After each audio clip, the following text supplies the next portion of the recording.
Leyendo estas cartas de condenados a muerte, me venía continuamente a la memoria el recuerdo de una narración de León Tolstoy titulada Divino y Humano, escrita en 1905, en el último periodo de la vida del gran escritor épico. La narración transcurre en la década de los 70 del siglo pasado, cuando la lucha entre los revolucionarios rusos y el gobierno había alcanzado su punto culminante, y describe con incomparable profundidad los últimos días de un estudiante de la Universidad de Odessa, Svetlogub, quien, implicado por patriotismo y noble imprudencia en una conspiración política, es condenado a la horca.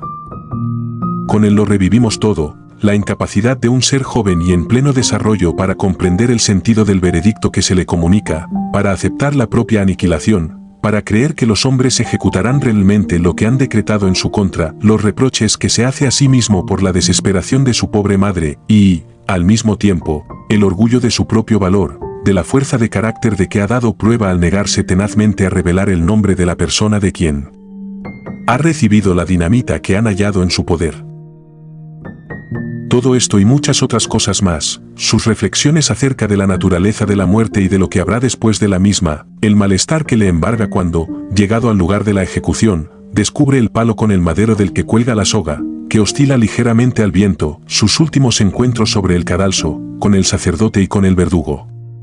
Todo esto se convierte, gracias a la gran simpatía y conocimiento del alma humana propia del escritor, en experiencia nuestra, y resulta sorprendente constatar cuántas intuiciones suyas volvemos a encontrar en los documentos reales que se publican en este libro. Querida, queridísima, escribe el joven Svetlogub a su madre, y empieza a llorar. Perdóname, perdóname por haberte ocasionado todo este dolor. Me haya equivocado o no, no podía hacer otra cosa. Solo una cosa te pido, perdóname. No te aflijas por mí. Un poco antes o un poco después, ¿no viene a ser lo mismo? No tengo miedo y no me arrepiento de lo que he hecho. No podía hacer otra cosa. Tan solo perdóname. Y no estés enfadada con nadie, ni con los que he trabajado, ni con los que me van a ajusticiar. Perdónales, porque no saben lo que hacen. No me atrevo a repetir estas palabras para mí, pero están en mi corazón, me consuelan y me tranquilizan. Perdona. Beso tus queridas, rugosas y viejas manos. Lloro, añade, cuando dos lágrimas, una tras otra, han caído y se han extendido sobre el papel, pero no lloro de dolor o de angustia, sino conmovido a la espera del momento más solemne de mi vida, y porque te quiero. No temo la muerte. A decir verdad, no la comprendo y no creo en ella. Perdóname, querida madre, escribe, ahora en la realidad, en noviembre de 1942, unas horas antes de la ejecución, el combatiente austríaco de la resistencia Mittendorf, perdona que haya tenido que ocasionarte este dolor. A menudo he pensado si era esto verdaderamente necesario, si quizá no hubiera debido obrar de otra manera, pero llego siempre a una misma conclusión, no podía hacer otra cosa, y no me arrepiento. Mi vida ha sido justa y honrada, y así sabré morir. Querida madre, sé muy bien cuán intensamente te afectará mi muerte. Puedo imaginar perfectamente lo duro que debe ser para una madre enterrar a un hijo por el que ha dado tanto trabajo, tantas solicitudes, tantas horas, tantos días y tantas noches. Es un hecho que los hijos causan siempre preocupaciones a los padres, pequeñas mientras son pequeños, y, luego, a medida que se van haciendo mayores, preocupaciones cada vez más grandes. Ni siquiera he podido volver a verte, mi querida madre, pero veo tu rostro y te siento cerca, muy cerca de mí. Pensando en ti digo adiós al mundo. Te doy las gracias una vez más por todo el bien y el amor que me has dado. Solo una cosa tengo aún que pedirte, por lo mucho que te quiero, sé valiente y fuerte. Admiramos la poesía porque sabe hablar como la vida, pero nos conmueve doblemente la vida, pues, sin saberlo, habla como la poesía. De modo parecido escribe, en francés, Fernanda Borral de Charleroi. Mamaíta mía. Os pido perdón a todos por el dolor que os causo, pero sé que me perdonaréis. La causa que defiendo es justa, es sagrada. Que mis compañeros sepan que no he dudado nunca de su triunfo. Mis antiguas compañeras de prisión vendrán seguramente a saber noticias mías. Les dirás que he sabido aceptar mi destino con calma y que me he mostrado digna hasta el final. Digna hasta el final. Otro llega incluso a exhortar a su padre a que se muestre digno de su hijo conteniendo su propio dolor. Otro espera que su hijo, cuando sea mayor, se muestre digno de su padre, y el «Adiós, que os podáis todos mostrar dignos de mí», se repite continuamente. A todas las preguntas, de cómo y de quién había obtenido la dinamita, Svetlogub se negó a responder, cuenta Tolstoy. Así son en realidad todos, alrededor de 1943 en toda Europa, como 70 años antes en Rusia. Muchos de ellos han sido torturados larga y brutalmente para que hablasen, pero han callado, y se sienten irresistiblemente orgullosos de ello, pues el pensamiento de haber superado la terrible prueba y de ser por ello recordados con honor, hace más fácil la dura muerte.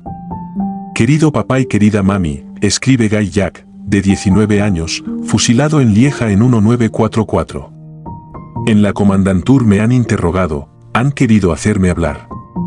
He sido golpeado, atado a una mesa, con latigazos que caían como la lluvia. Pero nunca, de veras, nunca, he dicho el nombre de nadie. Habría podido salvar mi cabeza, pero he preferido no hacer ni decir nada que pudiese traicionar a la patria. Comprenderás que, después de todo esto, tengo valor suficiente para ser fusilado, lo que es una insignificancia frente a todo lo que he soportado. Algunas personas deben estarme agradecidas por no haber dicho su nombre. Y ahora estoy orgulloso de mí, porque lo he resistido todo. Y he salvado muchas vidas. Y firma, Guy Jack, siempre belga, muerto por la patria.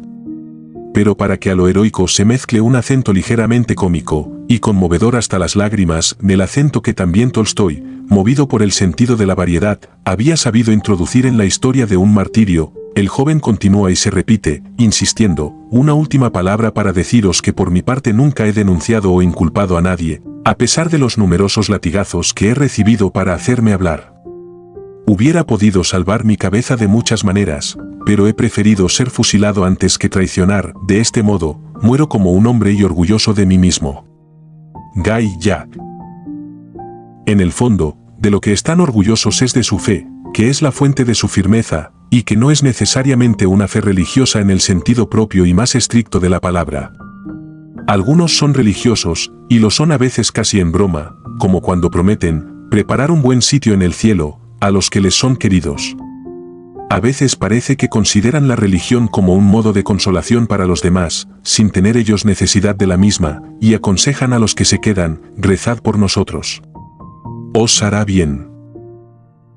En otra parte se habla del cielo y de volverse a encontrar allí arriba con una convicción sencilla y pura, nos encontraremos pronto los cuatro en el cielo. El más hermoso testimonio del don de fe católico cristiana es la carta que el sacerdote alemán Hermann Lange escribe a sus padres antes de su ejecución. Si me preguntáis cómo me siento, tan solo puedo responder, estoy serenamente conmovido y lleno de una gran expectación. Hoy se acaba para mí todo sufrimiento, toda miseria terrena, y Dios secará toda lágrima de sus ojos. Qué consuelo, qué admirable fuerza emana de la fe en Cristo que nos ha precedido en la muerte. He creído en Él creo hoy más firmemente y sé que no seré destruido. ¿Qué puede ocurrirle a un hijo de Dios? ¿Qué debe temer? Mirad, los lazos de amor que nos unen no se rompen con la muerte. Pensad en mí en vuestras oraciones, pensad que estaré siempre con vosotros, ahora que para mí ya no existirán límites de tiempo y de espacio. Estaré siempre con vosotros, esta idea domina también a aquellos que se muestran indiferentes o bien hostiles a la religión, y como Fernanda Borral, declaran en su última hora, he mantenido siempre mis convicciones, he seguido siendo atea. Antes bien, es curioso constatar que los que no hablan de Dios y del cielo encuentran la expresión más elevada, más espiritual y más poética para la idea de la supervivencia.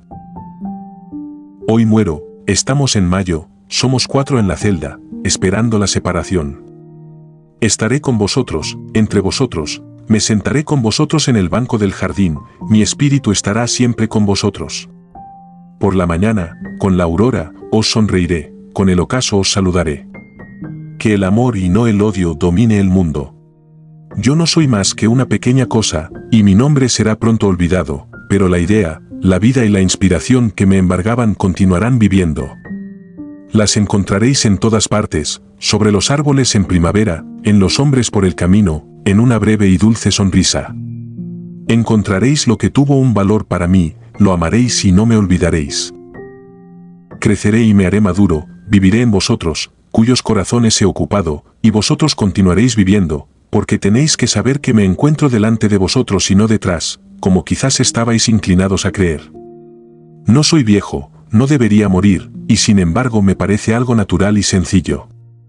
Tan solo el modo brusco es lo que me asusta en su primer momento. El tiempo es breve, los pensamientos son muchos. No comprendo por qué, pero mi espíritu está tranquilo. Las primeras son palabras de un joven checo, de un partisano danés, las otras. Un joven francés torturado por la Gestapo y seguidamente fusilado sin proceso, añade la siguiente imagen, que ha impresionado particularmente, puesto que no tengo religión, no he profundizado en la meditación de la muerte. Me considero un poco como una hoja que cae del árbol para formar mantillo. La calidad del mantillo dependerá de la de las hojas. Me refiero a la juventud francesa, en la que deposito todas mis esperanzas. Puesto que no tengo religión, no es una expresión correcta, es un error. Ya que donde hay amor, fe y esperanza, hay también religión. Victoria o martirio, se dice a sí mismo el Sventlogub de Tolstoy, y también el martirio es una victoria en el futuro.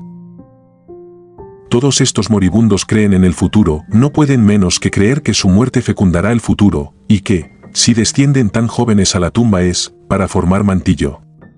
¿Sabes, papá? Es hermoso morir en la esperanza de un futuro mejor para toda la humanidad.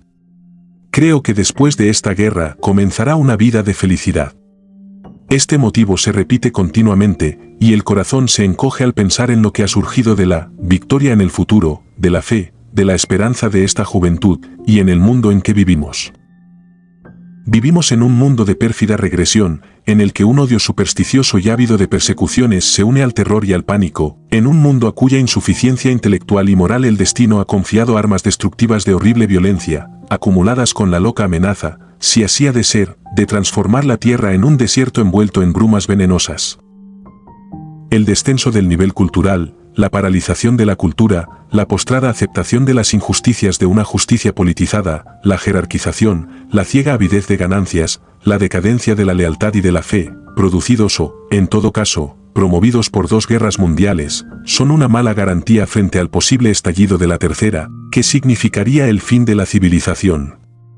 Un conjunto de fuerzas perturba la democracia y la empuja a los brazos del fascismo, al que ésta derribó tan solo para, apenas en el suelo, ayudarle a ponerse en pie, para destruir, doquiera los encontrase, los gérmenes de lo mejor, y mancharse con innobles alianzas.